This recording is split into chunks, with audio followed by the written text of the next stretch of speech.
विपक्ष के लोग जो दावे कर रहे हैं उनके दावे में कोई दम नहीं है, इसलिए कि कई बार जो है से उनके दावे जो है से झूठे साबित हुए हैं। उनके दावे जो है से केवल करते रहे, लेकिन परिणाम उल्टा आया है। विधानसभा का चुनाव आप 2020 में देखिए, सरकार बनाने का दम भर रहे थे और रिजल्ट आने से पहले वो सपना देख रहे थे, मुख्यमंत्री का ओथ ले रहे थे, लेकिन जैसे ही रिजल्ट आया उनके दावे विफल हो गए, फेल हो गए। नमस्कार, आप देख रहे हैं खबरीलाल लाइव और मैं हूँ आपके साथ नीति सिंह। देखिए, बिहार में उपचुनाव को लेकर के जो बातें निकल के सामने आ रही है, एक तरफ आरजेडी में तमाम दावे के साथ कहा जा रहा है कि इस बार 4 सीटों में हम पूरी तरह से जीत हासिल करने का दावा रखते हैं, लक्ष्य रखते हैं, तो दूसरी तरफ एनडीए गठबंधन के सभी लोग बोल रहे हैं कि इस बार महागठबंधन का सुपड़ा जो है साफ करने की तैयारी में जुटे हैं। इस मुद्दे पर सीधे तौर पे बातचीत करेंगे। हमारे साथ बातचीत करने के लिए स्पोक पर्सन मौजूद है, प्रेम रंजन पटेल जी हैं। प्रेम जी, कैसे देखते हैं बिहार में उपचुनाव हो रहा है, एक तरफ कह रहे हैं आप लोग को सुपड़ा साफ करने का काम करेंगे, कैसे देखिएगा? देखिए, विपक्ष के लोग जो दावे कर रहे हैं उनके दावे में कोई दम नहीं है, इसलिए कि कई बार जो है से उनके दावे जो है से झूठे साबित हुए हैं। उनके दावे जो है से केवल करते रहे, लेकिन परिणाम उल्टा आया है।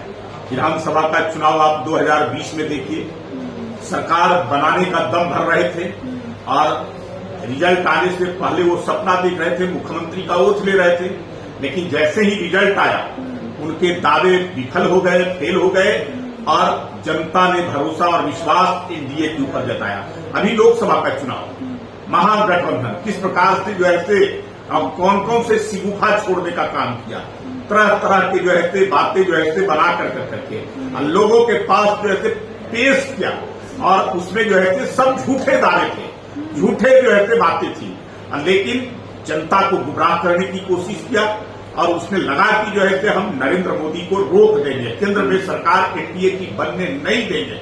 बिहार में भी वो 40 सीट जीतने का दावा कर रहे थे, लेकिन उनके दावे विफल हो गए।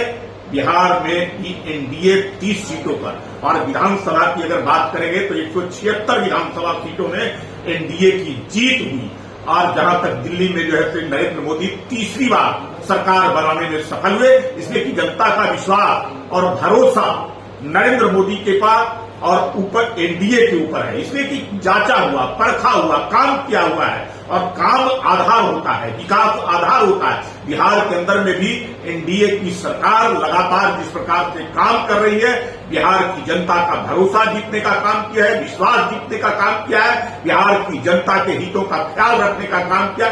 तो जनता को ये पता है कि हमारे लिए कौन सोचता है, हमारे लिए कौन करता है, कौन विकास को आगे बढ़ाने का काम किया है और आगे भी करेगा। इसलिए ये 4 जो विधानसभा का सीट उपचुनाव हो रहा है उस पर एनडीए की 4 सीटों पर विजय प्राप्त होगी और ये आगाज होगा, ये आगाज होगा। ये आने वाला अगले साल जो 25 में विधानसभा का चुनाव होगा उसमें बड़ी जीत के साथ एनडीए की जीत और सरकार बनेगी।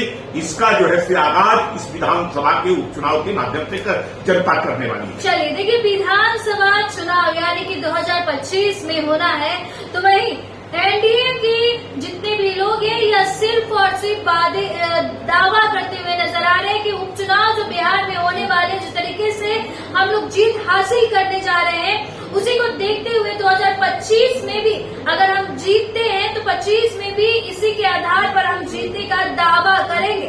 तो एक तरफ महागठबंधन के लोग कहते हैं कि अब सुपड़ा साफ एनडीए का हो जाएगा। अब बाकी बात इस वीडियो के माध्यम से आप क्या सोचते हैं, कमेंट में जरूर बताइएगा। बहुत बहुत धन्यवाद।